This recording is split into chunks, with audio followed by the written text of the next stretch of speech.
What is nostalgia? It seems like that it is a feeling of appreciation for something in the past. But why past specifically? Because longing for the past is heavily biased, often in favor of memory of likable things that happened in the past, and all the unlikable things are suppressed by the mind in such an exercise. Nostalgia is a way of filtering out all the good things out of a pool of good and bad, and then keeping the good ones for oneself.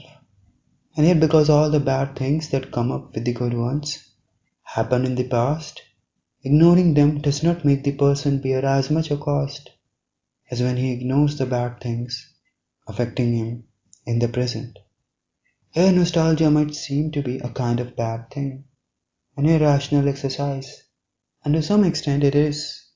But what nostalgia tells us is something more than just our biased perception of the past.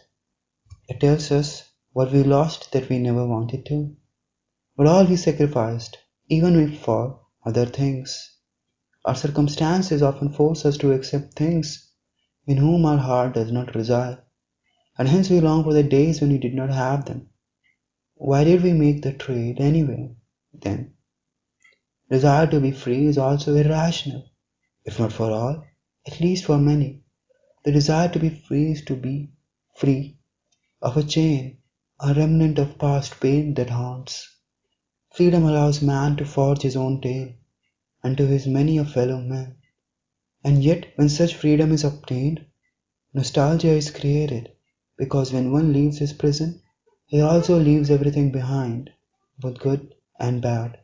A free society contains no memory of past, except of what is required to be freer. It is a never-ending exercise. Freedom is sought because it promises a more interesting future. Yet what is more interesting would obviously be not what has happened before, and hence nostalgia would invariably be created. How it could not be? Freedom creates nostalgia, and nostalgia is an escape from the freedom. The two occur in an interesting paradox. A man can never get what he desires without the faults associated with what he desired. And this is the key to the puzzle. If the freedom remains a pursuit of desires, then past would always be different than the present, for otherwise the pursuit would have no meaning.